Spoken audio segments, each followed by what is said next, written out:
Alright mga kaplastic, and this is me again, Big Sue. Right back at it again with another content. At medyo sensitibo po itong video na ito mga kaplastic para sa mga magulang at sa mga kabataan na rin mga kaplastic. At alam mo ba kung bakit naging maselan nito?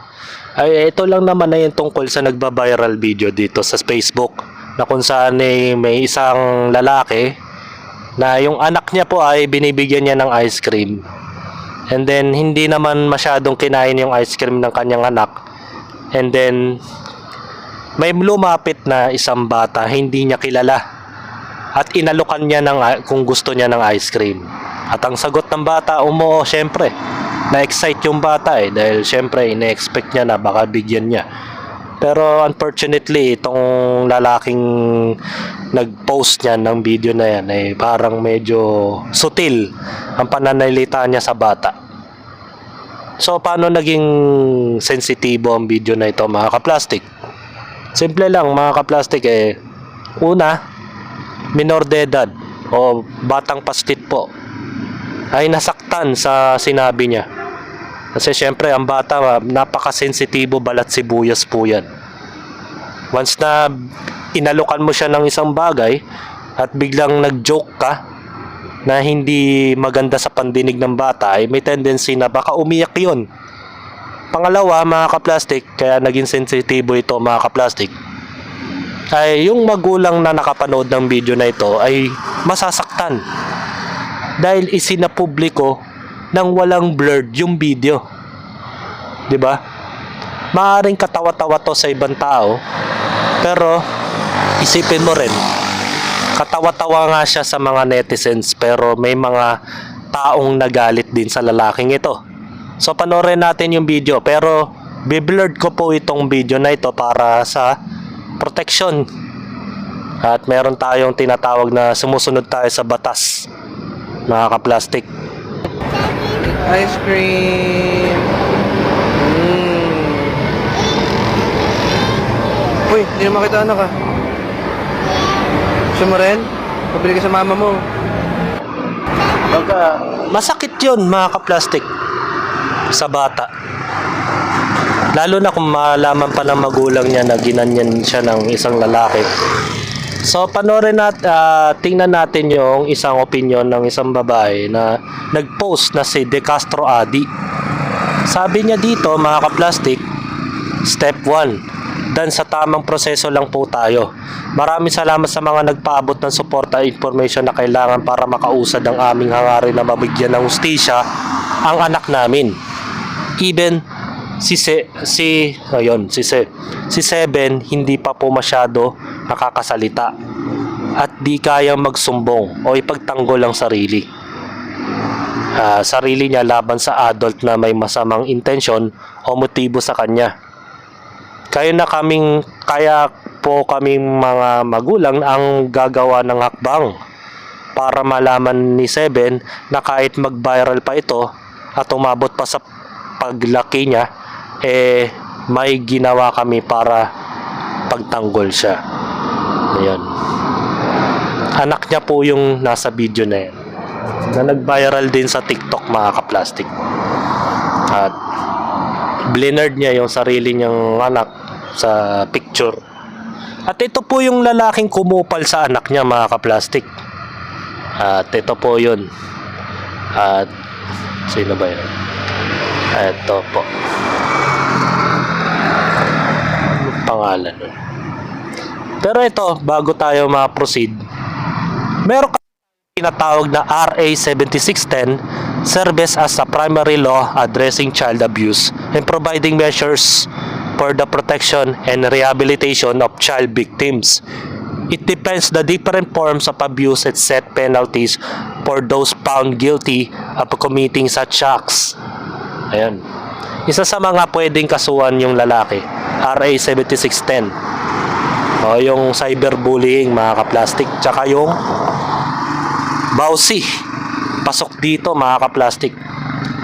Sabi dito sa the Philippine Cybercrime Prevention Act of 2012, focuses in the preemption, prevention of prosecution of cybercrimes such as offenses against the confidentiality, integrity, and availability of computer data and system, computer-related offenses, and content-related offenses. O yun, isa sa mga yon, yung nag-publish siya ng video na may nakita yung mukha ng bata. So, bawal nga naman yun, mga kaplastik. Hindi ko alam kung sino tong lalaking ito, pero nakita ko kanina eh.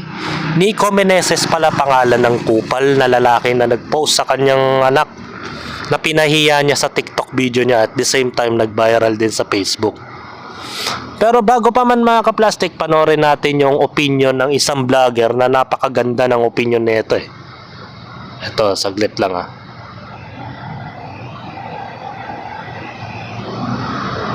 Tingnan natin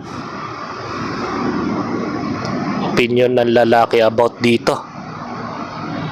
So, yun, panoorin natin to. Yo, may kumakalat na video ngayon sa internet mga preno. Kalat na siya sa Facebook tsaka TikTok. Panoorin nating lahat. Eat ice cream. Uy, hindi na makita anak ah. Daw magsisinungaling mga pre, dito sa puntong to ng video na to, nakakatawa naman talaga, no? Kasi isipin mo, pinapakain mo lang yung anak mo ng ice cream tapos may batang lumapit bigla. Nag-kick in yung parental instinct mo, biglang aabot mo sana tapos na-realize mo, yo, who the f*** is this child? Diba? Hindi ko naman anak to ah. Nakakatawa yun, no? Medyo. Pero sa mga sumunod na pangyayari sa video mga pre, talagang nakakagalit nga naman. Gusto mo rin? Pabili ka sa mama mo. Yo, binlur ko lang yung video mga pre, no? May kaso kasi yan eh. Pag nag-post ka Tama. ng picture o video ng isang bata nang walang pahintulot ng magulang, posible kang makasuhan dyan, lalo na't hindi nagustuhan ng magulang ng bata yung ginawa mo. Tama yun. Pero hindi na mapapanood yung... pero hindi naisip ni R.A. Meneses yun, mga kaplastik. Na hindi man lang niya blinerd yung mukha ng bata. At least kahit man lang i-blinerd niya eh, para hindi siya makasuhan eh. 'Di ba? Mga kaplastik. Pero ganun pa man, ito nga, mas may utak pa sa kanya itong vlogger na to eh. Dahil alam niya mali talaga. May sa publiko yung bata na pinahiya niya sa social media. Siyempre makikita niya yung sarili niya in the future. Na possibly na siya ay mahihiya sa sarili niya na ginanyan siya ng lalaking ito. 'Di ba? video mga pre, no? Nakakaawa yung bata. Kasi ang inosente niya, di ba? Tinanong siya, gusto mo yung bata, sumagot lang. Siyempre, inalok mo ng bagay na matamis, di ba? Oo. Tapos bata yan. Siyempre, yung bata gumanto. Siyempre. Tapos biglang bibigyan mo ng lesson yung bata at the age of 4 years old, no? Na hindi lahat ng mamimik niya ay mabait, di ba? Tama. Biglang mapapatunayan sa kanya na may mga kupal na tao dito sa mundo. Hindi pa. Oo. Bata pa lang, nakupalan na siya. 'Di ba? Obvious naman yun mga kaplastik na bata pa lang, nakaranas na siya ng pambubuli ng isang adult na matured ang mag-isip pero utak munggo. 'Di ba? Pwede naman sabihin niya na gusto mo tong ice cream. Ay pasensya na para sa anak ko to eh. Pwede ba pabili ka na lang sa nanay mo? O, 'di ba? Pwede naman ganun eh, in the nice way. Wag naman yung gusto mo to. Pabili ka sa nanay mo. O, 'di ba? Parang utak kalye yung ganong klaseng pag-iisip, mga kaplastik. Hindi man lang siya naawa sa bata. What the hell? Nakakomprehend gaano yung batang yan, no? At sinira mo na yung puso niya. This is some villain shit mga pre, no? Ito yung mga origin story minsan kung paano nagiging masama yung mga tao.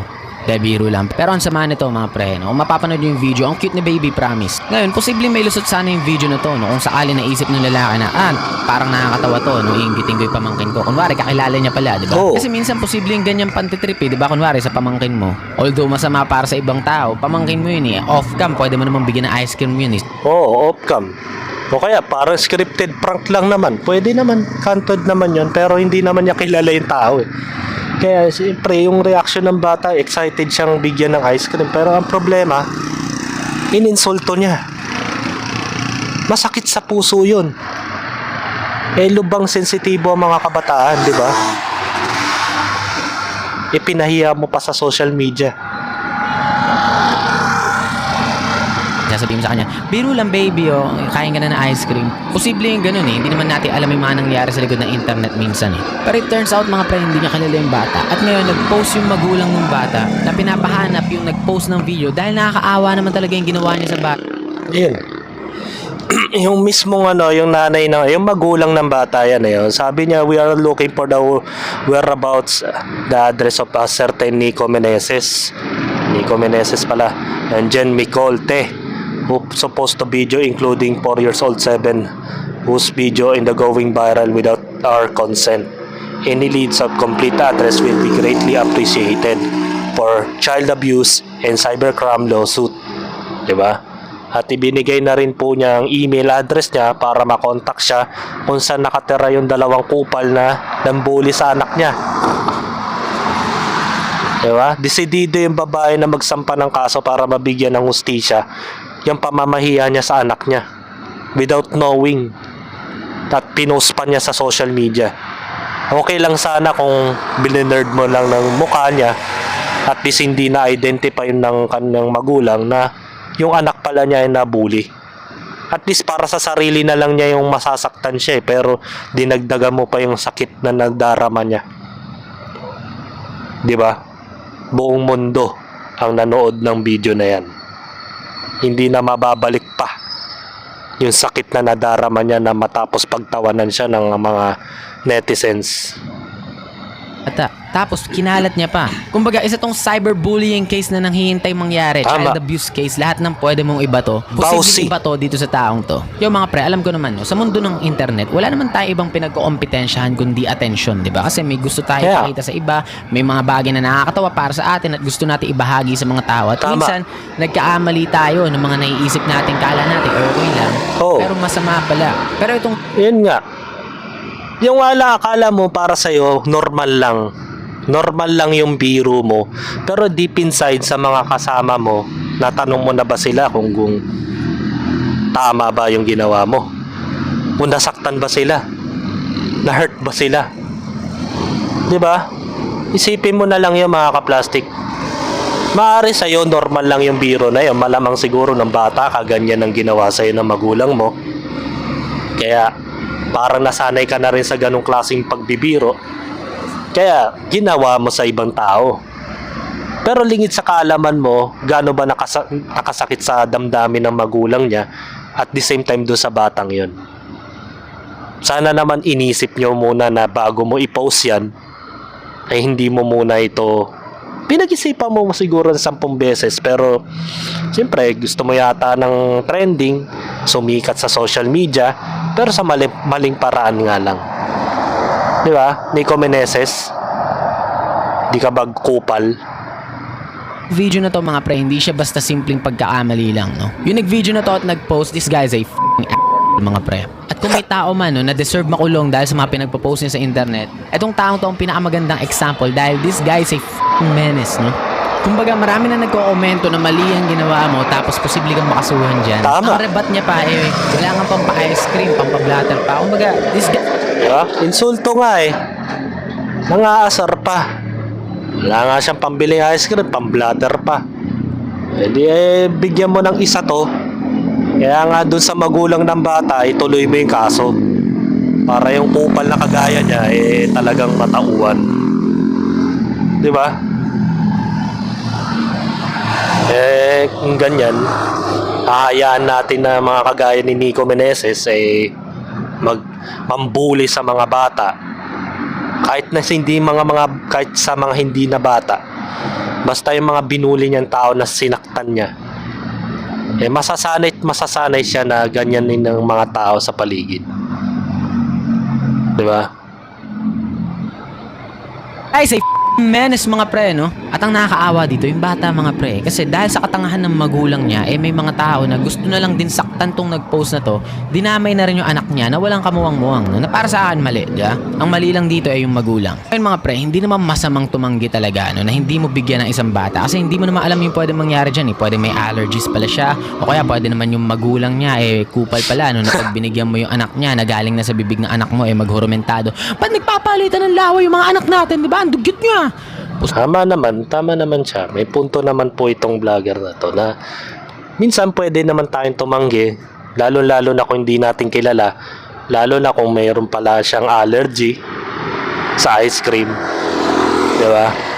Baka hindi pa siya pinapayagang pakainin ng ice cream yung anak niya, Baka mamaya mayroong konting UTI yung bata o kaya may diabetic. Kahit sabihin mong bata pa yan, pwede magkaroon ng diabetic yan eh. Kaya maganda rin naman ginawa ng lalaki, pero ang problema lang, sinapubliko pa niya yung pang-insulto niya sa bata. Sana hindi mo na lang sinapubliko para hindi ka na ganyan. Pero sana iling ko lang sa babae na magulang ng bata na nabully ay magsampa ka ng kaso para masampulan yung mga kagaya ni Nico. Kupal talaga, basta Nico talaga kupal. May mga ganong senaryo, pero para paasahin mo yung batang ganon, gusto mo? Magpabili ka sa mama mo, that's just villain shit, no? Nakakatawa siya kung kalala mo yung bata, kung pamangkin mo kasi pwede mo okay lang. Tapos off cam, bibigyan mo rin naman ng ice cream, ginagawa mo lang tong video na to para sa comedy. Posible siyang maging nakakatawa, no? Pero personally ako, naawa lang talaga ako dun sa bata Totoo nga lang, gusto kong bigyan ng ice cream tong batang to kung bahihintulutan ako ng magulang niya, no? Magdadrive ako kung saan man kayo nakatira. Depende na lang kung labas na ng Luzon, no? Pero kung malapit lang kayo dito sa amin, gusto ko kayong ma-meet at bigyan ng ice cream tong batang to kasi naaawa ko Deserve ni baby ng ice cream, mga pre. At yun lang naman, mga pre, no? Gusto ko lang gawin tong video na to, no? Bilang paalala na, may mga bagay nakakatawa pero maling hakbang mo, kulong ka, di ba? Kung itutuloy yung kaso, sana ituloy yung kaso kasi minsan kailangan may matuloy na ganito para ma-prevent yung ilang pang future katang. Tingnan mo, meron pa siyang rubat. Sabi ng isang netizens na nambas sa kanya, tas nagsumbong sa mama. Nag-reply si Gago, si Nico, kahit kay Idol Rapi pa po. Diba? Sampulan si Nico, mga ka-plastic, hashtag kasuhan si Nico Meneses. Pati yung kanyang kasama para magtanda siya. Para yung mga ibang vlogger hindi gayahin yung mga ginagawa niya sa mga bata, di ba? Nagmamalaki kasi hindi pa nasasampulan. Pero tingnan natin, mga ka-plastic, sana ituloy yung kaso. Kahit yung vlogger nagsasabi na mismo na ituloy yung kaso. Wag nating hayaan na tarantaduhin na lang yung anak natin, di ba? Anak mo, di ba? Kung may anak ako, wala pa akong anak yung wag mo subukan nyo lang tarantaduhin. Kahit naman lumagay ka sa kalagayan ng magulang na yung biktima, kung bastusin yung anak mo, matutuwa ka ba? Di ba? Sana mag-vice versa ka mag-isip bago mo pinost yung video na yan. Hanggang dito na lang ang aking opinion, and this is me again, Big Sue, lagi nagsasabing ang mga plastic ay matagal mabulok dahil ang mga plastic ay toxic. Kaya, what's up mga ka-plastic? And this is Combid Commentary Video ng video live stream. Signing up. Alright. Mga ka-plastic, kung nagustuhan nyo ang aking video, isubscribe nyo lang ang aking channel. At the same time, i-hit nyo rin ang notification bell at yung all para ma-notify kayo sa aking susunod ko pang video sa aking YouTube channel. Maraming salamat po mga ka-plastic.